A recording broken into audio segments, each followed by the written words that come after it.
Paul CHEK. Welcome back to my video blog. Today I thought I'd share some healing benefits of apple cider vinegar.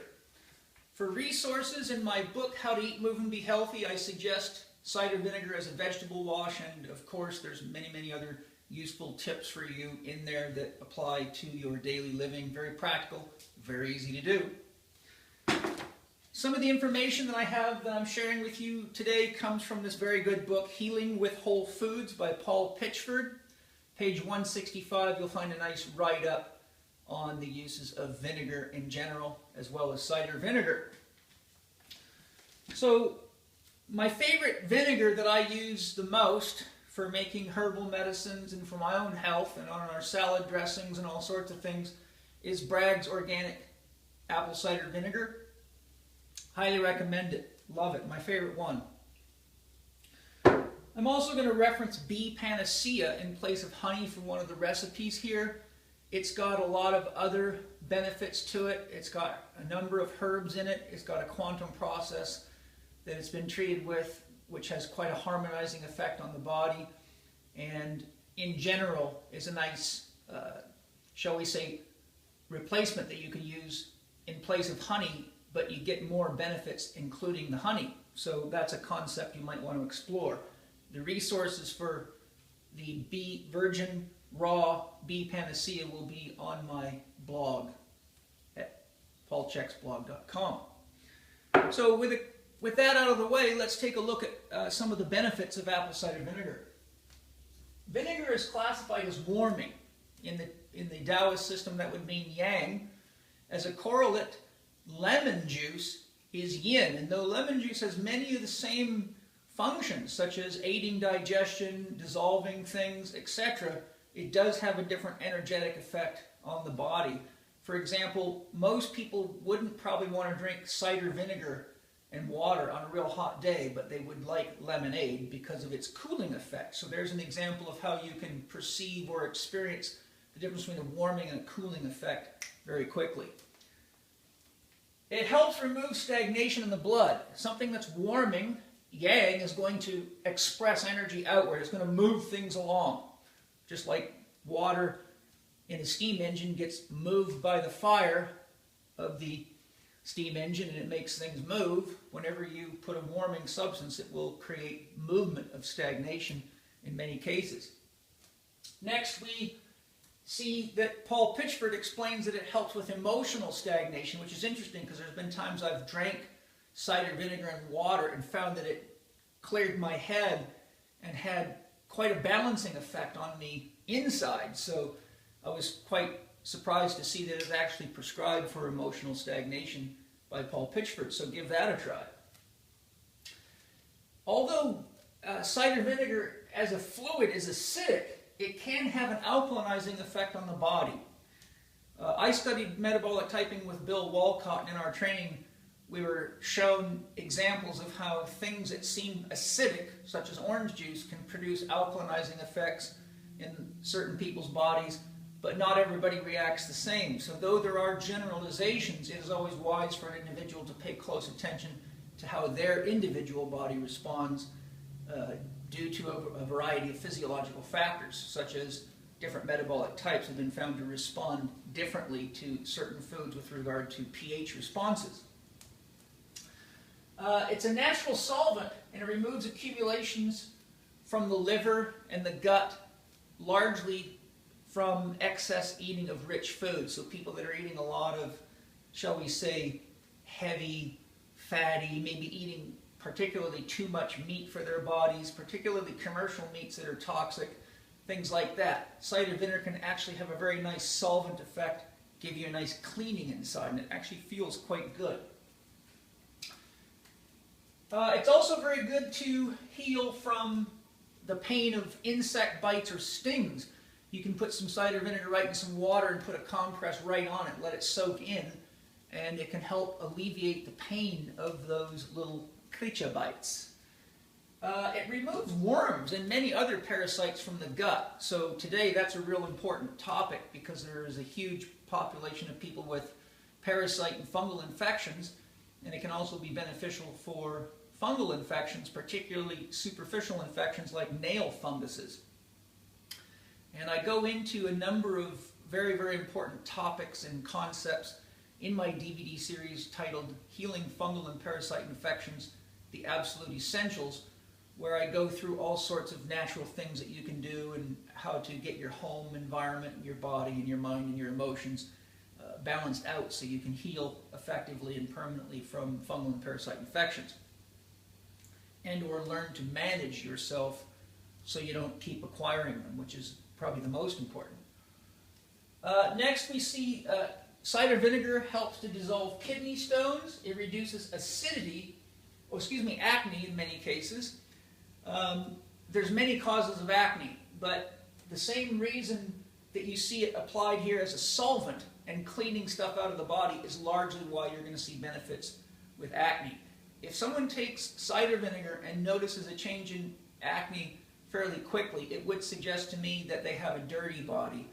And not only should they take advantage of the cider vinegar to help them heal, but you don't want to continue to use things like cider vinegar or anything else to keep trying to make your skin look good if it's a symptom of an imbalance in your diet or poor food choices. It reduces blood pressure naturally. The contradiction given by Paul Pitchford in his book is that you should be careful using cider vinegar or vinegar in general for people that have weak digestion coupled with watery stools, or people that I would call frail or sickly. Those are my own words added there. He also suggests being careful with it with people that have rheumatism. Now, rheumatism's a broad word. There can be lots of things.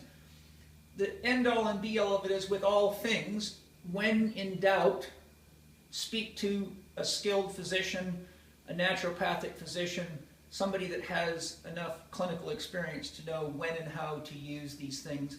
Also, always consider that any powerful herb or liquid like cider vinegar can potentially have side effects if mixed with various medical drugs. So there are good books on the side effects of herbs when mixed with medical drugs. There's websites. Always consider that anytime you're adding a potent additive to your diet and you're on medical drugs, because you don't want any unfortunate side effects.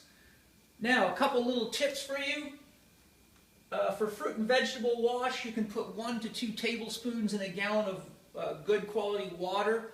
If you want to use it for cleaning vegetables and fruits, if you can get a hold of distilled water, it will have more power to remove things from your fruit and vegetables. So if you mix a tablespoon or 2 of cider vinegar with some clean quality distilled water, if you can access it, or just the best clean water you can. Generally, my approach is, if you're going to wash fruits and vegetables, it should be washed in the same level of quality of water that you would drink. Otherwise, you're just going to clean your foods and poison your foods at the same time by using, for example, if you don't drink your tap water, don't wash your food in it. If you don't want to brush your teeth in it, then don't wash your food in it. So that's a very simple way and a very good way, not only to clean vegetables. Remember, a lot of vegetables and fruits have parasites on them. So one of the recommendations for people with parasites is to skin fruits and vegetables to avoid funguses and parasites. But by using cider vinegar, you can knock out a lot of the stuff, especially when it's on the skin or in the surface layers of the produce. As a replacement for coffee, if you go to the website for the Bragg cider vinegar, they give you a nice recipe there and a list of about 20 benefits of cider vinegar right on the website. And in there they give you a little recipe. Now this I've listed as a tonic because it is a tonic, it's a stimulant. But this is their approach for people that want to reduce coffee or tea or any of the stimulants. So they recommend 8 ounces of quality water, 1 to 2 teaspoons of Paul C. Bragg's apple cider vinegar, 1/2 tablespoon of honey, and this is where I'm suggesting you might want to try bee panacea, because there's many, many other herbs and spices that are congruent with the approach here. So you might want to actually step up your game a little bit, particularly if you need a little bit more nutrition, a little more vitality, or you're in a stage of healing from something. Then we put 1/4 teaspoon of cinnamon and 1/4 teaspoon of cayenne pepper. I'd be careful with the dose of cayenne pepper there. 1/4 teaspoon of cayenne pepper is going to be some serious yang energy, so it'll certainly get you moving, might give you a buzz, make you sweat, and certainly that would be still healthier than relying on espresso, which is extremely drying for the body and may be toxic if you're not using organic beans. Experiment with things like that and raw juices. You'd be amazed how much vitality you can get from drinking a high-quality, fresh squeezed raw juice. A little cider vinegar and water, cold shower, a little Tai Chi, and you'll find that you're not nearly as likely to need these things, like you just can't keep your energy state up, and you'll be much more skilled in knowing which tools to use that are non-toxic and supportive of your overall well-being. I certainly still love drinking espresso once in a while, but I reached a point as I balanced myself out using these types of techniques. I could enjoy it, but my body quickly lets me know when I've had enough, which for me is about a half a shot of espresso. My lips start cracking, my brain starts to feel tired, my eyes get heavy. So I just want to reiterate that I'm not a fanatic about this stuff.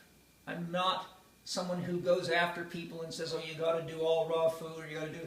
It's really about balance. It's really about finding out your own parameters within which you can enjoy yourself. Certainly there's things that bother me, like I love some good corn chips now and then, but almost any kind of chip in a bag, no matter how organic it is, gives me skin problems. I love popcorn, but my body can't digest much of it, so maybe once every week to 4 weeks I'll have a bowl of popcorn and just celebrate and take the side effects of it and know that I have the skills to balance myself out. So if you just think of the body like a garden, it's a living, breathing organism that is forever changing, and really having a healthy body-mind is like being a good gardener.